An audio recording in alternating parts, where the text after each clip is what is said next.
first off, after going back to studying the video, the biggest thing that stands out is I believe we're 2 of 11 on third down. And up until that point, we've been pretty good on third down this year.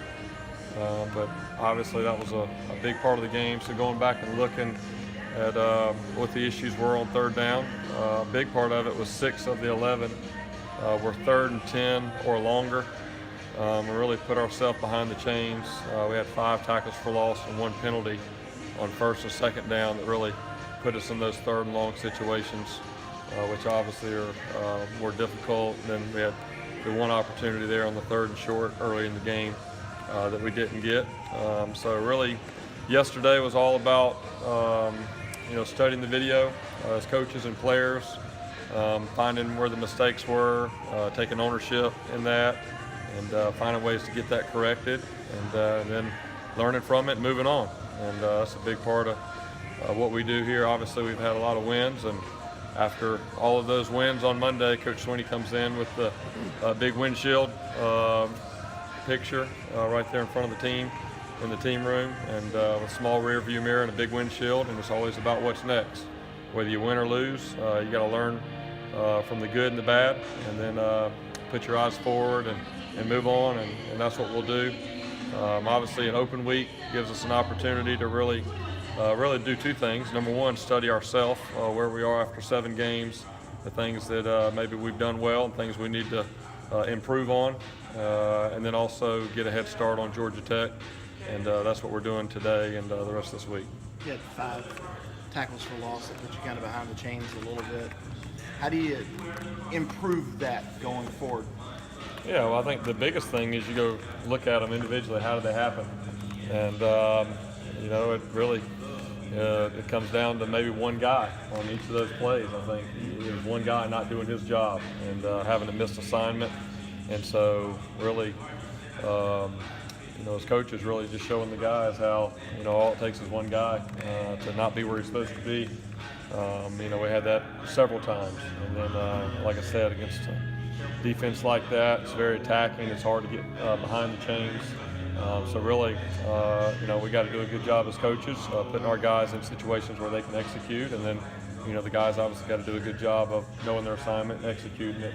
And there's a very fine line, and you see that in that type of game. It wasn't like there was just this, 10 or 12 mistakes. It really came down to about, 5 to 7 plays, and that can be the difference in those type of games. How do you get the deep ball back? Teams are kind of playing that cloud coverage and blitzing a little bit underneath. Yeah, I mean, it's a combination of, finding the right spots. And, we had one early where we hit Mireland. We were trying to take a deep shot, and they were in cover 2.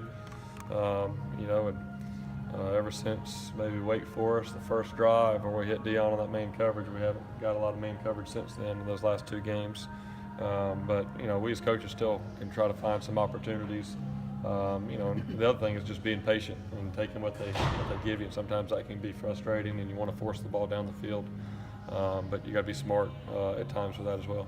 What's the mood like right now in the locker room and amongst the team as they try to refocus their minds on this bye week? Yeah, well, number one, this group's not used to having a Monday after a loss. I think, especially a road game, I think only the seniors in that room have experienced that. Obviously it's disappointing. It stings a little bit, and it needs to sting a little bit. If we get to the point where it's okay to lose, and that's not a place you want to be, and definitely not the culture that we want to have.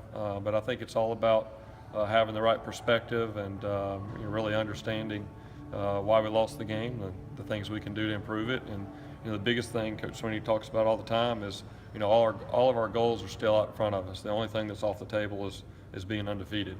But our 5 goals that we set every year, those are still in front of us, and we got a lot of big opportunities ahead. So let's learn from this, and hopefully to make us stronger as we go down this tough stretch. I'm not sure what Kelly Bryant's status is moving forward, but if he is, out, how do you evaluate who would take over for him moving forward? Yeah, well, we'll continue to do that like we have been. We expect Kelly to be healthy and be back.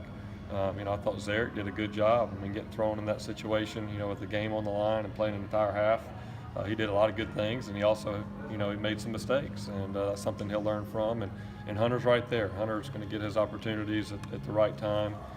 He's been doing a better job in practice, and so I'm, hopefully they don't have to come in the situation when Kelly's injured like that, but hopefully we get those guys some more experience as it goes. If Kelly can't practice this week, does Zarek get most of those reps?